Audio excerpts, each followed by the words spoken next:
بسم الله الرحمن الرحيم.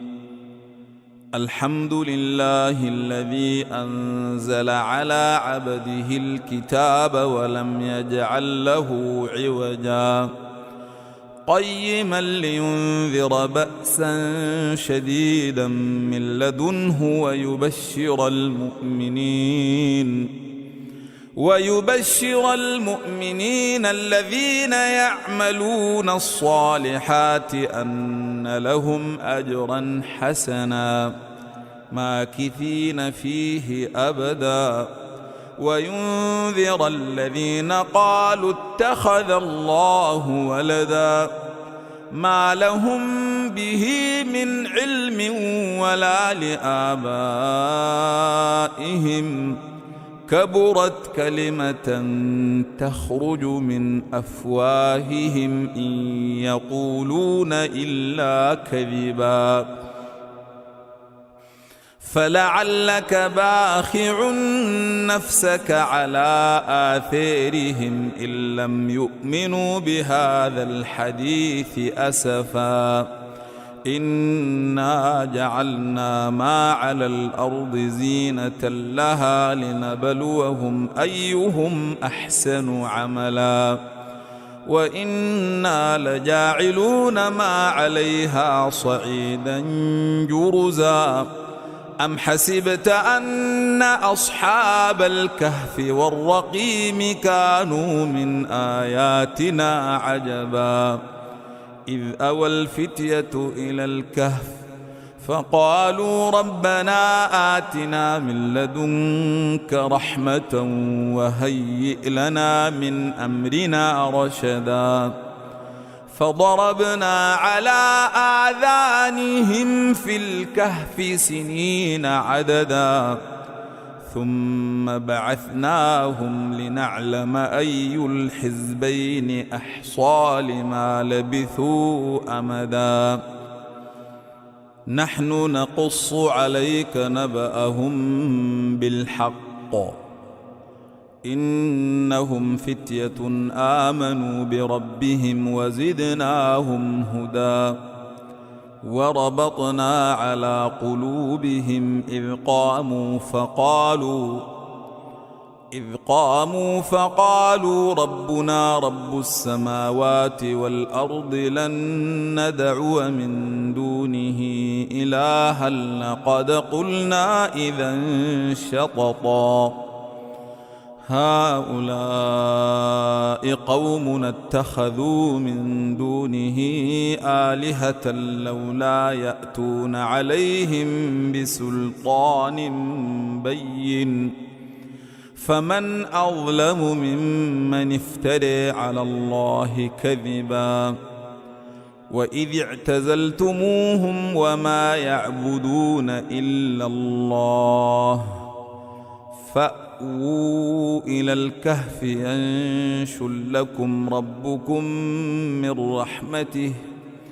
ينشر لكم ربكم من رحمته ويهيئ لكم من أمركم مرفقا وترى الشمس إذا طلعت تزاور عن كهفهم ذات اليمين وإذا غربت تقرضهم ذات الشمال وهم في فجوة منه ذلك من آيات الله من يهد الله فهو المهتد ومن يضلل فلن تجد له وليا مرشدا وتحسبهم أيقاظا وهم رقود ونقلبهم ذات اليمين وذات الشمال وكلبهم باسط ذراعيه بالوصيد لو اطلعت عليهم لوليت منهم فرارا ولملئت منهم رعبا وكذلك بعثناهم ليتساءلوا بينهم قال قائل منهم كم لبثتم قالوا لبثنا يوما أو بعض يوم قالوا ربكم أعلم بما لبثتم فابعثوا أحدكم بورقكم هذه إلى المدينة فلينظر أيها أزكى طعاما فليأتكم برزق منه وليتلطف ولا يشعرن بكم أحدا إنهم إن يظهروا عليكم يرجموكم أو يعيدوكم في ملتهم ولن تفلحوا إذا أبدا وكذلك أعثرنا عليهم ليعلموا أن وعد الله حق وأن الساعة لا ريب فيها إذ يتنازعون بينهم أمرهم فقالوا ابنوا عليهم بنيانا ربهم أعلم بهم قال الذين غلبوا على أمرهم لنتخذن عليهم مسجدا سيقولون ثلاثة رابعهم كلبهم ويقولون خمسة سادسهم كلبهم رجما بالغيب ويقولون سبعة وثامنهم كلبهم قل ربي أعلم بعدتهم ما يعلمهم إلا قليل فلا تمار فيهم إلا مراء ظاهرا ولا تستفت فيهم منهم أحدا ولا تقولن لشيء إني فاعل ذلك غدا إلا أن يشاء الله واذكر ربك إذا نسيت وقل عسى أن يهديني ربي لأقرب من هذا رشدا ولبثوا في كهفهم 300 سنين وازدادوا 9 قل الله أعلم بما لبثوا له غيب السماوات والأرض أبصر به وأسمع ما لهم من دونه من ولي ولا يشرك في حكمه أحدا واتل ما أوحي إليك من كتاب ربك لا مبدل لكلماته ولن تجد من دونه ملتحدا واصبر نفسك مع الذين يدعون ربهم بالغداة والعشي يريدون وجهه ولا تعد عيناك عنهم تريد زينة الحياة الدنيا ولا تطع من أغفلنا قلبه عن ذكرنا واتبع هواه وكان أمره فرطا وقل الحق من ربكم فمن شاء فليؤمن ومن شاء فليكفر إنا أعتدنا للظالمين نارا أحاط بهم سرادقها وإن يستغيثوا يغاثوا بماء كالمهل يشوي الوجوه بئس الشراب وساءت مرتفقا إن الذين آمنوا وعملوا الصالحات إنا لا نضيع أجر من أحسن عملا أولئك لهم جنات عدن تجري من تحتهم الأنهار يحلون فيها من أساور من ذهب ويلبسون ثيابا خضرا من سندس واستبرق متكئين فيها على الأرائك نعم الثواب وحسنت مرتفقا. واضرب لهم مثل الرجلين جعلنا لأحدهما جنتين من أعناب وحففناهما بنخل وجعلنا بينهما زرعا كلتا الجنتين آتت أكلها ولم تظلم منه شيئا وفجرنا خلالهما نهرا وكان له ثمر فقال لصاحبه وهو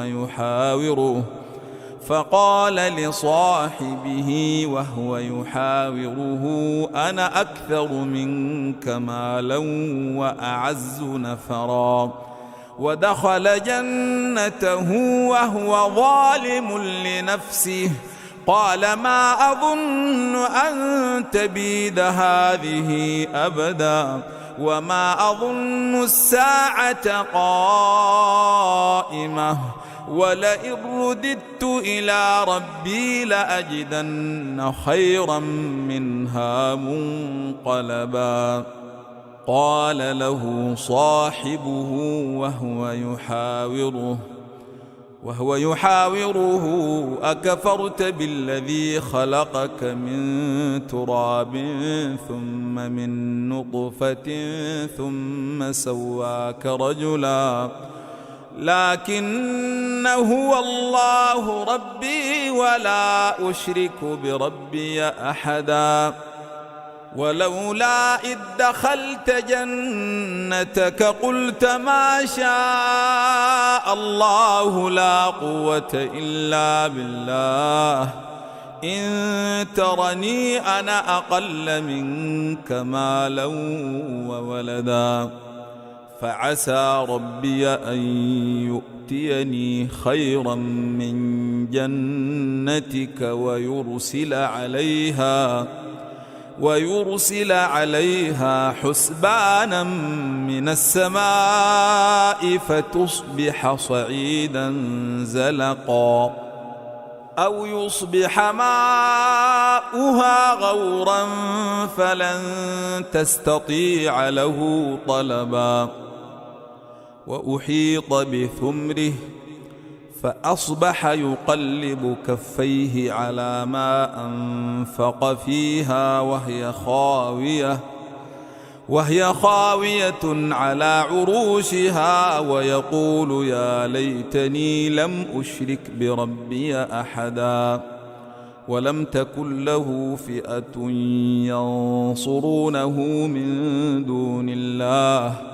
وما كان منتصرا هنالك الولاية لله الحق هو خير ثوابا وخير عقبا. واضرب لهم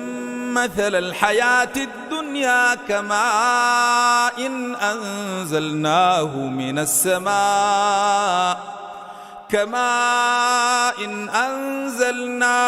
السماء فاختلط به نبات الأرض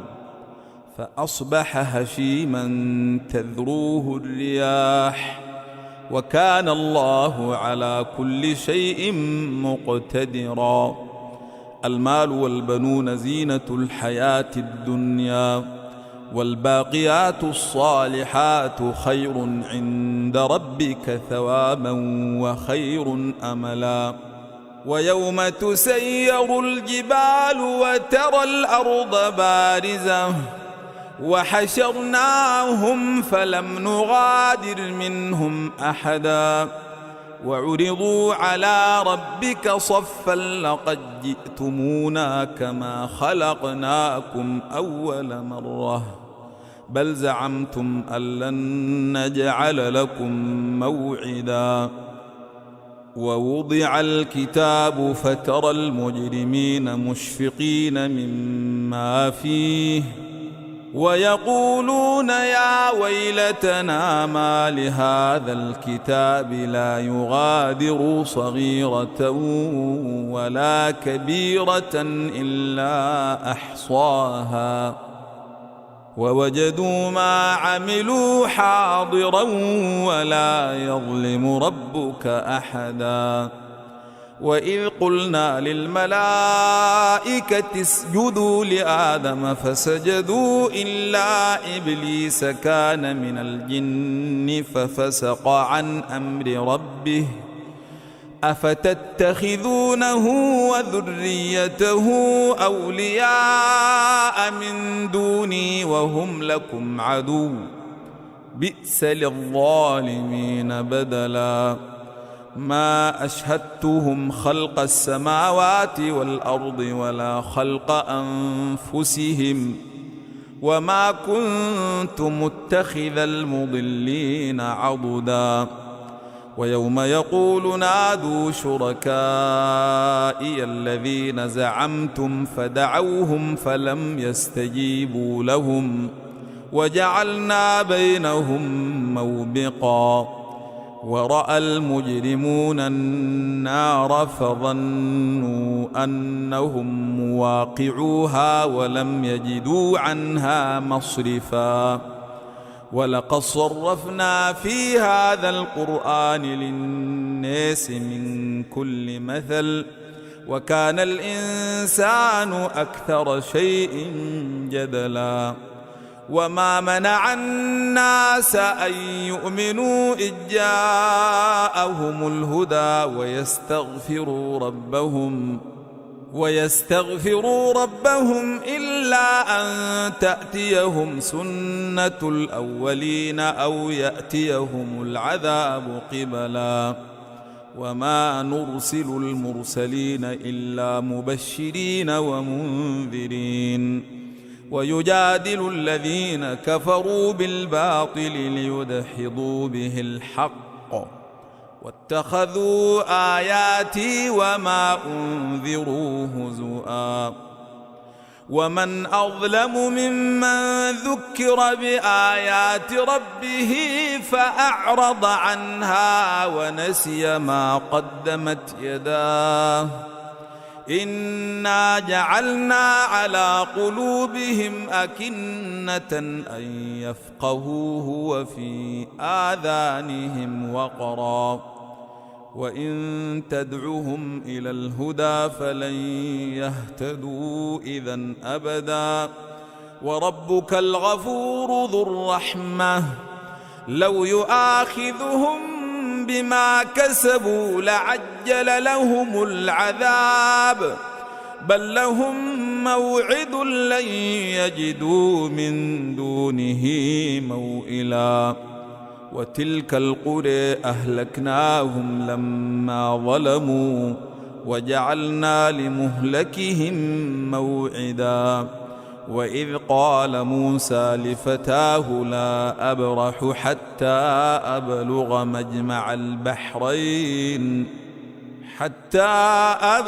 مجمع البحرين أو أمضي حقبا فلما بلغا مجمع بينهما نسيا حوتهما فاتخذ سبيله في البحر سربا فلما جاوزا قال لفتاه آتنا غداءنا لقد لقينا من سفرنا هذا نصبا قال أرأيت إذ أوينا إلى الصخرة فإني نسيت الحوت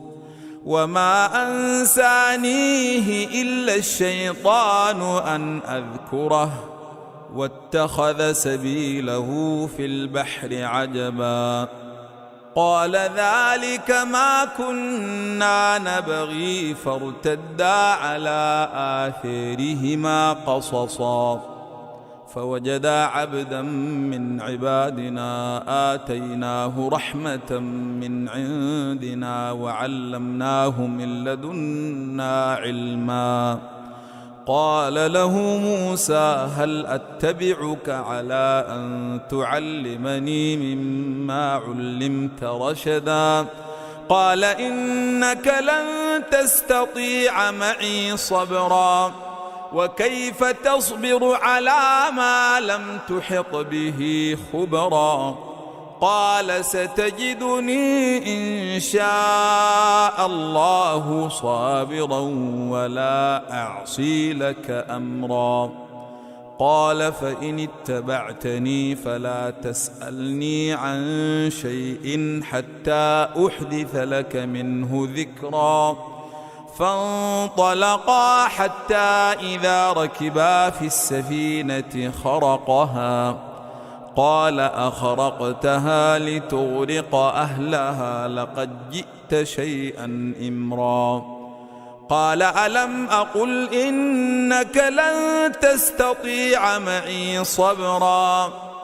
قال لا تؤاخذني بما نسيت ولا ترهقني من أمري عسرا فانطلقا حتى إذا لقيا غلاما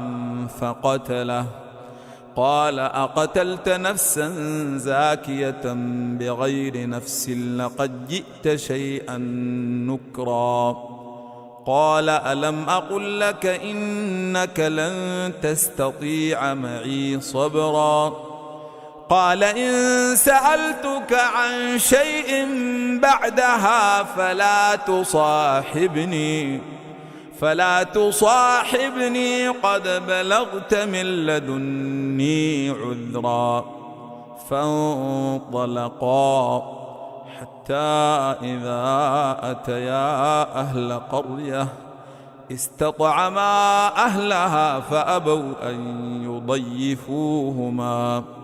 فوجدا فيها جدارا يريد أن ينقض فأقامه قال لو شئت لاتخذت عليه أجرا قال هذا فراق بيني وبينك سأنبئك بتأويل ما لم تستطع عليه صبرا أما السفينة فكانت لمساكين يعملون في البحر فأردت أن أعيبها وكان وراءهم ملك يأخذ كل سفينة غصبا وأما الغلام فكان أبواه مؤمنين فخشينا أن يرهقهما طغيانا وكفرا فأردنا أن يبدلهما ربهما خيرا منه زكاة وأقرب رحما وأما الجدار فكان لغلامين يتيمين في المدينة وكان تحته كنز لهما وكان أبوهما صالحا فأراد ربك أن يبلغا أشدهما ويستخرجا كنزهما رحمة من ربك وما فعلته عن أمري ذلك تأويل ما لم تسطع عليه صبرا ويسألونك عن ذي القرنين قل سأتلو عليكم منه ذكرا إنا مكنا له في الأرض وآتيناه من كل شيء سببا فاتبع سببا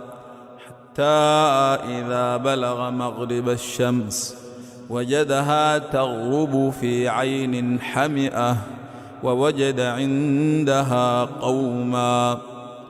قلنا يا ذا القرنين إما أن تعذب وإما أن تتخذ فيهم حسنا قال أما من ظلم فسوف نعذبه ثم يرد إلى ربه ثم يرد إلى ربه فيعذبه عذابا نكرا. وأما من آمن وعمل صالحا فله جزاء الحسنى وسنقول له من أمرنا يسرا. ثم اتبع سببا حتى إذا بلغ مطلع الشمس وجدها تطلع على قوم لم نجعل لهم من دونها سترا. كذلك وقد أحطنا بما لديه خبرا. ثم اتبع سببا حتى إذا بلغ بين السدين وجد من دونهما قوما لا يكادون يفقهون قولا. قالوا يا ذا القرنين إن ياجوج وماجوج مفسدون في الأرض فهل نجعل لك خرجا على أن تجعل بيننا وبينهم سدا؟ قال ما مكني فيه ربي خير فأعينوني بقوة أجعل بينكم وبينهم ردما. آتوني زبر الحديد حتى إذا ساوى بين الصدفين قال انفخوا حتى إذا جعله نارا قال آتوني أفرغ عليه قطرا. فما استطاعوا أن يظهروه وما استطاعوا له نقبا. قال هذا رحمة من ربي فإذا جاء وعد ربي جعله دكا وكان وعد ربي حقا. وتركنا بعضهم يومئذ يموج في بعض ونفخ في الصور فجمعناهم جمعا وعرضنا جهنم يومئذ للكافرين عرضا. الذين كانت أعينهم في غطاء عن ذكري وكانوا لا يستطيعون سمعا. أفحسب الذين كفروا أن يتخذوا عبادي من دوني أولياء إنا أعتدنا جهنم للكافرين نزلا. قل هل ننبئكم بالأخسرين أعمالا الذين ضل سعيهم في الحياة الدنيا وهم يحسبون أنهم يحسنون صنعا. أولئك الذين كفروا بآيات ربهم ولقائه فحبطت أعمالهم فلا نقيم لهم يوم القيامة وزنا. ذلك جزاؤهم جهنم بما كفروا واتخذوا آياتي ورسلي هزؤا. إن الذين آمنوا وعملوا الصالحات كانت لهم جنات الفردوس نزلا خالدين فيها لا يبغون عنها حولا.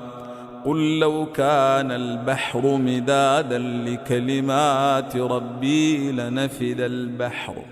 لنفد البحر قبل أن تنفد كلمات ربي ولو جئنا بمثله مددا. قل إنما أنا بشر مثلكم يوحى إلي أنما إلهكم إله واحد فمن كان يرجو لقاء ربه فليعمل عملا صالحا ولا يشرك بعبادة ربه أحدا.